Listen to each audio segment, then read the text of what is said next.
இது தசரத மாமன்னரின் மகன் அயோத்தி மன்னர் ராமரின் அசுவமேத வேள்வி குதிரை. வணங்கி ஏற்பவர்களை அயோத்தி மன்னர் ராமனின் ஆட்சியை ஏற்றுக்கொண்ட நட்பு நாடாக கருதப்படும். எங்களுக்கு உதவி செய்வாயா? இந்த ஈடுபாட்டை உடைய விட்டு விடாதே.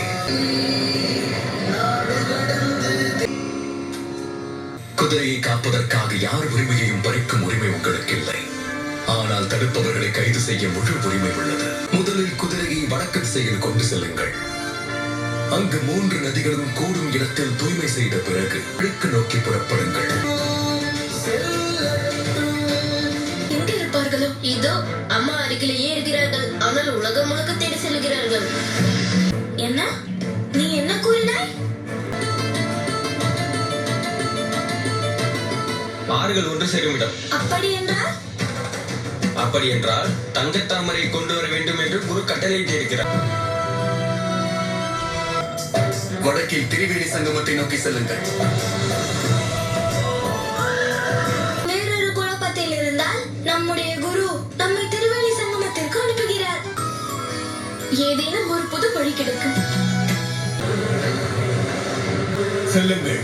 கிழக்கு திசையில் உள்ள கிராமத்தில் மீண்டும் அசுர குணத்தை பரப்புங்கள். என்னுடைய மாயை உங்களுடன் இருக்கிறது. அண்ணா, இன்றைய தினம் நினைவுள்ளதா? யாகத்தின் குதிரை அயோத்தியிலிருந்து புறப்பட்டிருக்கும். எங்கிருந்து எங்காவது மகாராணி சீதையை சந்திக்க வழி கிடைக்கலாம்.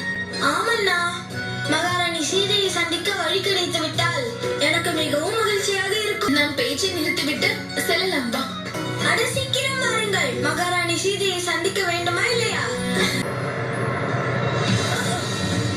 நீங்கள் வழிகாட்டாமல் இருந்திருந்தால் இந்த அசுவமேத யாகம் சிறப்பாக நடந்திருக்காது. உங்களுக்கு தான் நான் நன்றி சொல்ல வேண்டும் ராமா. உத்தரவு தாருங்கள். விடைபெறுகிறோம். நான் சந்திப்பேன் என்று எண்ணுகிறேன். உட்காருங்கள் அம்மா. கூறுங்கள் அம்மா, சீதை இல்லாத நேரத்தில் சீதையின் கணவன் தங்கள் மகனாக முடியாதா? மகனே, நீங்கள் என்னுடைய மன உணர்வுகளை சரியாக புரிந்து கொண்டீர்கள். சில நேரத்துக்கு முன்பு என்னவெல்லாம் நடந்ததோ அதனால் என்னுடைய மனதில் நான் கேட்க நினைத்த கேள்வி மீண்டும் எழுந்து விட்டது ராமா. உங்கள் மகனிடம் ஏன் தயக்கம்? என்னுடைய சீதையின் வனவாசம் எப்பொழுது முடிவடையும்? இந்த சிலைக்கு பதிலாக நான் எப்பொழுது என் மகள் சீதையை இங்கு பார்ப்பேன்? உங்கள் வாக்குறுதி என்ற ஒளியை தாருங்கள். நானும் சீதையும் எங்கள் ராஜ்யத்தின் நலனிற்காக எங்கள் சுயநலத்தையும் சேர்ந்திருப்பதையும் கைவிட்டு நான் என் சீதையை தேடி நிச்சயம் செல்வேன்.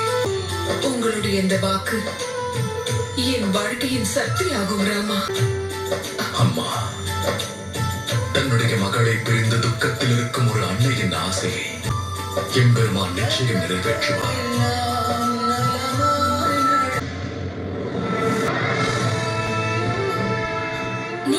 வில்லாளிகள் வேட்டைக்கு புறப்பட்டு விட்டீர்கள் போல.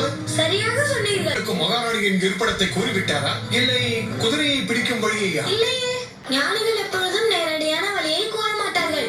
நானும் தேவி சீதாவை தரிசிக்க விரும்புகிறேன். என்னையும் உடன் அழைத்துச் செல்லுங்கள். இதோ பாருங்கள், நான் நன்றாக உணவு சமைப்பேன். அதைவிட அனைத்து வழிகளையும் அறிவேன். ஏதேனும் அபிப்பிராயம் இருந்தால் சொல்லுங்கள். நீங்கள் மித்திலையை சேர்ந்தவர். நீங்கள் நிச்சயம் எங்களோடு வர வேண்டும்.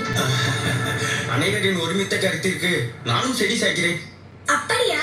நீங்கள் அண்ணியை அன்பாக அனைவரும் என்று கூற ஆரம்பித்து விட்டீர்களா? சரி வாருங்கள். இல்லை என்றால் அவன் அண்ணன் சீக்கிரம் சீக்கிரம் என்பார். நீங்களும் வாருங்கள். அனைவரும் அனுமதி அளித்து விட்டார்கள். ஆனால் உங்களை காக்கும் பொறுப்பை நாங்கள் ஏற்க மாட்டோம். என்னை என்னால் பாதுகாத்துக் கொள்ள இயலும். எந்த பக்கம் செல்வது அண்ணா? 3 ஆறுகளும் இணையும் இடத்தை நீங்கள் அறிவீர்களா? வடதிசையில் உள்ளது. கிழக்கை நோக்கி செல்வதுதான் நல்லது. பக்கம் வாருங்கள். மகாராஜாவின் கட்டளையின்படி நீங்கள் திரிவேணி சங்கமத்திற்கு செல்ல வேண்டும். இல்லை, வேள்விக்கான குதிரையை அடிக்கக்கூடாது. மூடனே, அவரையும் அதே வழியில் வருமாறு கூறு. செல், விரைவாக செல். ஆகட்டும் சேனாதிபதி. நீங்கள் மித்திலையை சேர்ந்தவர் தான். என் தந்தை பிரிகால சர்மாவை அறிந்திருப்பீர்களே. நாங்கள் இருவரும் ஒன்றாகத்தான் படித்தோம். எனக்கு தந்தையின் ஞாபகமாகவே இருக்கிறது. இருக்காமல் இருக்குமா என்ன? பிறந்த இடத்தை விட்டுவிட்டு வருவது அவ்வளவு எளிதான காரியம் அல்ல. அட, உணவை தயார் செய்ய இன்னும் எவ்வளவு நேரம் ஆகும் ஐயா? பாத்திரத்தில் இருந்து புகை வருகிறது. நீங்கள் உணவை சமைக்க எடுத்துக்கொள்ளும் நேரத்தில் நான் அதை உண்டு அதை ஜீரணமும் செய்து விடுவேன். அவ்வளவுதான். தயாராகிவிட்டது முனிகுமாரர்களே.